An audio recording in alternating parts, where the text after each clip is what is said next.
सामने आई है। बता रहे हैं कि जम्मू कश्मीर इंतजामिया का बड़ा फैसला जो हुआ था पुरानी रियासत के दौरान, उसको एलजी साहब ने खारिज कर दिया है और रियासत के अंदर 2014 में जो सीडी ब्लॉक बनाने का मामला था उस पर रोक लगाई है लेफ्टिनेंट गवर्नर जीसी मुर्मू साहब ने। बिल्कुल बड़ा फैसला जम्मू कश्मीर इंतजामिया का 2014 में रियासती इंतजामिया जब वहां पर सरकार थी, उस वक्त रियासती सरकार की जो काबीना थी उसकी तरफ से 60 से ज्यादा नए community development block CD blocks को तामीर करने के लिए उस वक्त मंजूरी दी गई थी और उस फैसले को अब जम्मू कश्मीर इंतजामिया ने बदल दिया है। लेफ्टिनेंट गवर्नर की सदारत में एडमिनिस्ट्रेटिव काउंसिल की मीटिंग हुई, उसमें कई बड़े अहम फैसले जो लिए गए थे, लेकिन उन बड़े फैसलों में से एक ये कि रियासती काबीना का साल 2014 में नए 63 सीडी ब्लॉक्स जो तामीर किए जाने थे उनको अब नए सिरे से देखा जाएगा, क्योंकि इनमें बहुत सारे ऐसे महकमा देही तरक्की की जो रिपोर्ट है उसके मुताबिक इनमें एक तो बुनियादी ढांचे की कमी और दूसरा जो सबसे बड़ी परेशानी रही जम्मू कश्मीर के अंदर पिछले जो सियासी सूरत हाल कह लीजिए या सिक्योरिटी की सूरत हाल रही हालात की वजह से, और 60 से ज्यादा जो नए सीडी ब्लॉक्स बने थे वो फंक्शनल नहीं हो पाए, जिस पर अब इंतजामिया ने रिव्यू किया है और रियासती काबीना का 2014 के फैसले को तब्दील कर दिया है एलजी मुर्मू की इंतजामिया। साबिका हुकूमत ने 2014 में बड़ा फैसला लिया था कि कम्युनिटी ब्लॉक डेवलपमेंट को बनाने का, यानी कम्युनिटी ब्लॉक डेवलपमेंट ब्लॉक्स बनाए थे और तकरीबन 63 नए ब्लॉक्स बने थे इंटायर जम्मू कश्मीर के अंदर, और rural development and Panchayati Raj department को कहा गया था कि वो रैशनलाइज इनको करें, इनको चलाएं। लेकिन अब जो खबर सामने आई है, जो रिकमेंडेशन हाई लेवल कमेटी की तरफ से आई थी, उसके बाद उसको ऑपरेशनल भी बनाया गया था। ताहम बड़ी खबर जो इस वक्त आ रही है कि लेफ्टिनेंट गवर्नर इंतजामिया ने उस फैसले को फिलहाल रद्द कर दिया है और रोक दिया है और कहा है कि फिलहाल पुराने ब्लॉकों पर ही काम किया जाए, क्योंकि उसके पीछे बड़ी बात यह है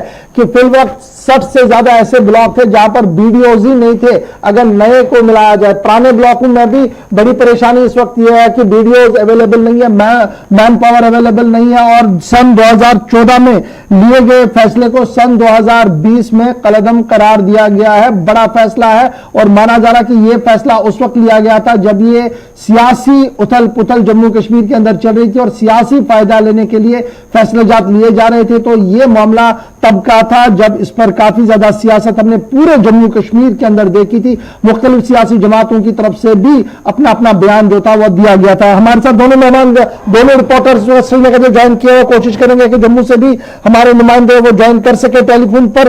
फिलहाल सईद रूप फारूकी, फटाफट से हुकूमत के इस नए फैसले को कैसे आप देख रहे हैं और अब आगे क्या कुछ हो सकता है, क्योंकि यह बहुत बड़ा फैसला है जो एलजी साहब की एडमिनिस्ट्रेशन ने लिया है।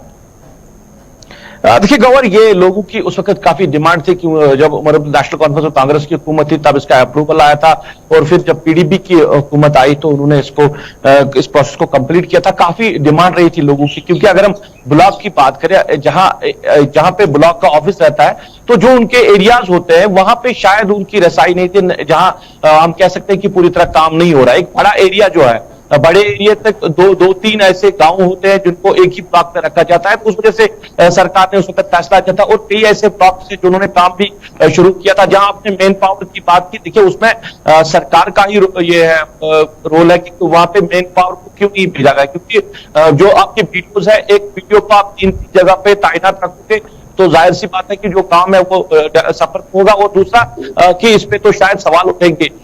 देखिए मेरी नजर में ये फैसला सही नहीं है, मैं इतना कहूं, क्योंकि इस वजह इससे लोगों के जो दूर दराज इलाके गांव है वहां पे जो बेसिक डेवलपमेंट होनी चाहिए थी वो इन ब्लॉक के जरिए हो सकती थी। और एक बड़ा कदम उस वक्त सरकार ने लिया था कि लोगों की जो डिमांड है उनको पूरा करने के लिए, क्योंकि रूरल डेवलपमेंट जो डिपार्टमेंट है उनका बड़ा रोल है अगर हम रूरल एरिया की जो डेवलपमेंट के हवाले से।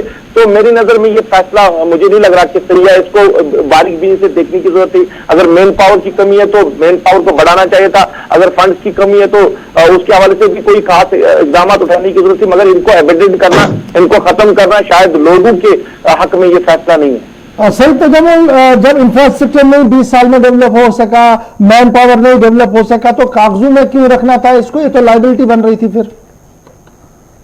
सही, बिल्कुल। देखें, जिस तरह जब भी नई हुकूमत आती है, आपको याद होगा कि महबूबा मुफ्ती की सरकार गिरने के साथ ही जो इस्टाम का मामला था, जो लेडीज के लिए प्रॉपर्टी रखी जाती थी उसमें पैसा नहीं लगना था, उस कानून को खत्म किया गया। उसके बाद कितने ही कवानीन जो काबीना की रूह से फैसले पास किए गए तो उनको वापस किया गया। हर हुकूमत की और हर हुकूमत साजी की अपनी, चूंकि ये जो हुकूमत है, जिस तरह से अभी कह रहे थे ब्रिगेडियर साहब के इल्तिजा मुफ्ती कोई पब्लिक रिप्रेजेंटेटिव नहीं है, ये भी वही हुकूमत है जिसका कोई पब्लिक मैंडेट नहीं है। और ये हुकूमत जो है ये एडमिनिस्ट्रेटिव सेटअप के साथ चलेगी। अमूमन आपने देखा होगा कि मिनिस्ट्रों की जो फाइलें हैं वो ब्यूरोक्रेट्स और प्रिंसिपल सेक्रेटरीज के पास वापस नहीं आती थी। उसकी वजह ये थी कि कहीं ना कहीं उसमें फाइनेंशियल कमीशन का कोई रोल नहीं था, और फाइलों को पास करने के लिए मुझे लगता है एलजी सरकार जो इस वक्त जम्मू कश्मीर में ये एक बहुत बड़ा प्रोजेक्ट, ये एक बहुत बड़ी स्कीमों को बंद करने जा रहा है। हो सकता है कि इसका उन्होंने मतबादिल तलाश किया होगा, ऐसा बिल्कुल नहीं होगा कि कोई किसी जगह को ताला बंद करेगी आप। लेकिन यही चीज दिखाती है कि जम्मू कश्मीर में पॉपुलर सरकार की जम्मू कश्मीर में कितनी कमी सेंट्रल सेक्रेटरी से लेकर पीएचक्यू तक इस वक्त नजर आती है। दोबारा आपके पास आएंगे। अब जरा आईपीएल के हवाले से भी खबर बताते चलें और उसके बाद हमारी टीवी स्क्रीन पर कॉल्स आना शुरू हुई है और कॉल्स का सिलसिला भी अब एक एक करके कॉलर्स को भी लेंगे। पहली कॉल ले लेते हैं, उसके बाद दो बड़ी खबरें आपको बताएंगे। जी, कौन साहब कहां से बात कर रहे हैं? कुपवाड़ा से अर्ज कर रहा हूँ। जी बताएं। जी, हमारे यहाँ एक रिसीविंग स्टेशन है। पिछले 3 साल से हमने बहुत कोशिश की अपग्रेड करने की, वो तो अपग्रेड हो गया था लेकिन उसकी वो बेड वगैरह बन गया था। पता नहीं क्या बात हो गई है। 6.3 है, 1.25 लाख की आबादी है। समझ में नहीं आता, हमको 6-7 घंटे पावर आता है।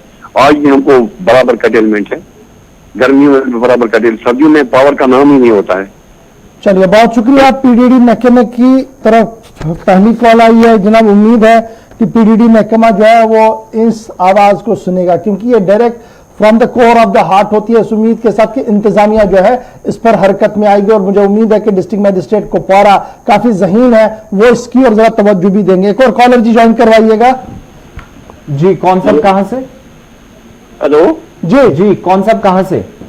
मैं बारामूला से अर्ज कर रहा हूँ सर। बारामूला खोजाबाग, यहाँ टाउन से थोड़ा 1 किलोमीटर अंदर है। उसका नाम, गाँव का नाम है प्रस्तार। जी बताएं। जी, 2015 में 29 मार्च को वहाँ जमीन धंसने से हमारे कुछ 52 मकान जो थे वो नुकसान हो चुके थे।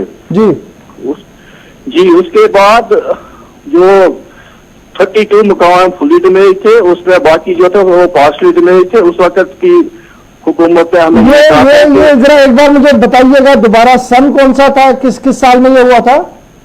जब 2015 में 29 मार्च 2015 में जमीन धंस गई थी यहाँ। ओके जी, 2015 में ये मामला आया था और उसके बाद बाज़ाब्ता तौर पर रेवेन्यू रिकॉर्ड और सरकारी कागजात बने, और आज तक वो रिलीफ आपको मिला नहीं।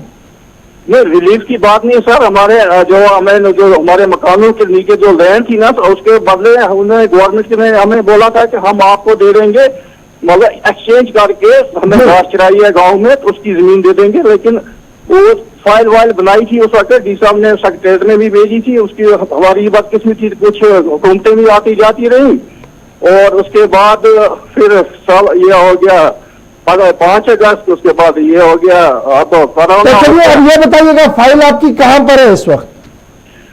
फाइल हमारी तो वो सेक्रेटरीट में है सर। वो जो हमारा गांव का मुखिया है, उस वक्त का मुखिया था, उस वक्त उन्होंने वहां से पैसे वैसे भी जमा किए थे कि हमें वहां लगते हैं। तो उसके बाद उन्होंने बोला कि हमारा जो हमारी फाइल है ये एक सेक्रेटरीट में जो। चलिए, बहुत शुक्रिया कॉल करने के लिए जी। एक और कॉलर को ज्वाइन करवाइएगा। हेलो, चलिए कॉलर को। जी, अपना नाम बताएं, कहां से? अस्सलाम वालेकुम सर, मैं काजीगुल मुनीगाम से बोल रहा हूँ। वालेकुम अस्सलाम, बताएं क्या मसला है? जी, हमारी ये प्रॉब्लम है, हमारे गांव में जो तार लगी हुई है, जब से ये बिजली का सिस्टम शुरू हुआ है जी, तब से वही पोल लगे हैं जिनको जैसे पोलियो होता है ना एक इंसान को, वैसे ही पोल है, ऐसे ही उखड़े हुए हैं, उन वैसे ही तार लगी हुई है पुराने जमाने की। आज तक नहीं बदली गई ये तार। अपनी बात रखनी चाहिए। फटाफट से एक और बड़ी खबर यहाँ पर बताते चलें आईपीएल के हवाले से। जी, एक कॉलर को और ले लेते हैं। कौन साहब कहां से?